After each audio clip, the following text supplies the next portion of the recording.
Welcome back to Same But Different. I'm here with my co-host Brody, and we're here to review the raunchy comedy that came out this year? It's called STRAYS, and it stars Will Ferrell and Jamie Foxx and a bunch of other voices. Let's see if we're barking up the right tree this time. It doesn't really make sense, but we're going with it.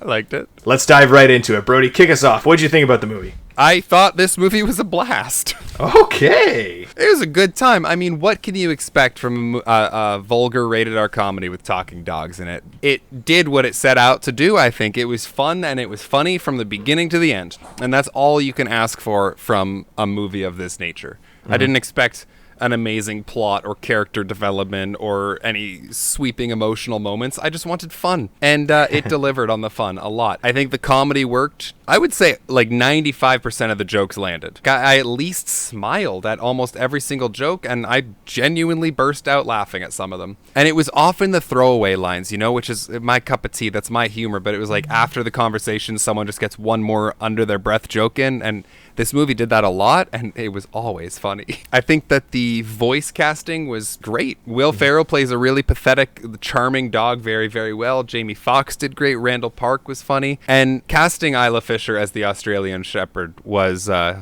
just brilliant. The movie, it's silly in concept, and it never tries to derail from that once. It allows a little bit of heart in there. It allows you to feel a little bit of emotion, but it never gets or tries to get so emotional that you're deterred from the fact that this is just a raunchy and hilarious journey. A lot of movies will just like on a dime just flip and throw emotion at you, and it works sometimes, don't get me wrong, but it wouldn't have worked here, and I'm glad they didn't try it. The movie definitely could have used a little more backstory in establishing Reggie and Doug's relationship. Like, it was kind of just a quick montage of insults and fuck yous, and then he was abandoned in the city like 10 minutes into the movie. I feel like in the writing room, this was pitched as like, what if dogs swore and fucked garden gnomes? And it wasn't pitched as like, what if a dog was abandoned and had to form a ragtag posse? Like, this was always supposed to be dumb humor. While I would have liked to see a little more, maybe just because I'm partial and wanted to see more Will Forte, I can't really knock it for that too much. I think it was really cool that everything that happened in this movie is exaggerated, and maybe I'm just picking out metaphors that don't even exist, but everything in this movie was exaggerated because that's how dogs see life. Like, it's either the absolute best thing that's happened or the absolute worst thing, and there's no gray, and that is every scene in this movie. And I think that was really, really cool. Also, just to end things up, not that that's an expression, the use of Wrecking Ball in the climactic dick biting scene was like one of the best uses of a song I've ever heard in a movie.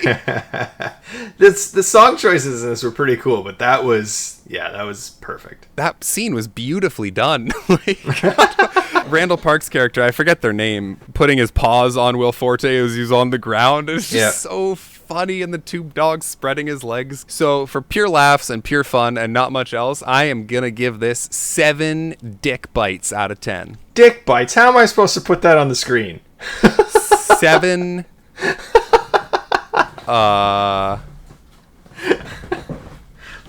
7 tennis balls out of 10. Alright, let's do tennis balls, sure. Could just do dogs.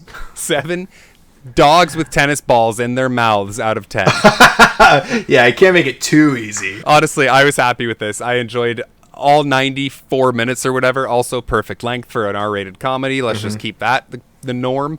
I just enjoyed my time, but it wasn't a great movie, but I liked it a lot. 7 out of 10. I thought it was going to be a little higher just from the praise you gave it, but my thought process was Oliver and Company meets Homeward Bound with rated R raunchy swearing. Like, that's what it is. That's exactly what it was, yeah. Yeah, and something that I don't think we've ever gotten before. We've gotten in the ways of Sausage Party, where we animated cartoon is now swearing at us, seemingly innocent things. Did you just fart? Well, I fake farted.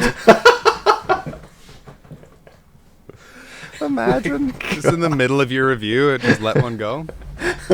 The charm and the comedy of the movie is largely catered to and dependent on the humor of dog owners, I think. Because if you're not a dog owner, or if you don't like dogs and you don't know how dogs are, a lot of this movie you're just going to be like, okay. That being said, jokes often landed. like you said, 95%. I wouldn't say 95% of the time, because there was a lot of humor in there that only worked because they were cute dogs doing it. Otherwise, if it was humans saying that stuff, I'd be like, oh my God. Yeah, or sausages or bagels. Yeah, humor written by like maybe 17-year-olds sometimes. Some of it was smart, 100%. Some of it wasn't. But because the dogs were saying it, it was in the context of being a dog, it elevated the humor. I also agree the voice acting was great. All the personalities of the voices perfectly matched their dogs. Very simple concept of a movie. There was nothing complicated about this at all. Dog gets abandoned, says, you know what, I'm going to go back to my owner and bite his dick off. That's it. That's the movie. Complex as fuck, man. But, you know, it's the journey on the way that brings this movie to life. And the added little twist that the whole time he had never intended on actually going back and biting his dick off. He just wanted to get back to his owner because he missed him,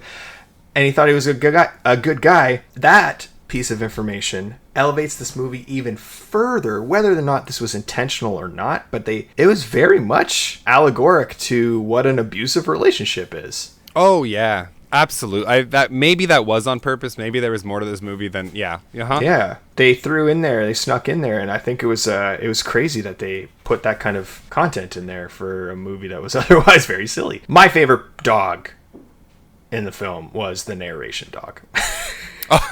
It was so funny. He replied. That moment where he was describing how the guy is actually a serial killer and he has bodies at home. Yo, I died laughing. That was my favorite part of the movie. Overall, yeah, I had a really good time with it. It was definitely better than I thought it would be. I gave it a 6.5 balls in the mouth. Perfect. 6.5 tennis balls in a dog's mouth. I can see this being a movie I would just put on to fall asleep now that I've seen it. It's one of those kinds of movies for me. Also, I should say, besides the narration dog, second best joke, the one that almost flew right over my head, and if they didn't like stick with it, was when I think it was Reggie trying to tell the knock knock joke. Oh my God, that was so funny. They just kept barking. There's no time for jokes. Someone's at the door. That is specific, like, dog humor, you know? Yeah. Like, oh, man, that was so good. I really liked when they were talking about the devil in the sky, and it was the mailman, and he's like, he smells like 1,000 different houses. I can't trust him.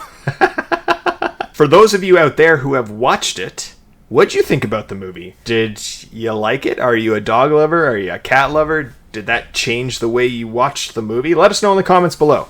We'd love to hear your opinion. And with that out of the way, we move on to yet another movie for next week. And the only way to find out which movie we're going to watch, and this is actually the only way, there's no other way, is to reach in to the Hat of Destiny.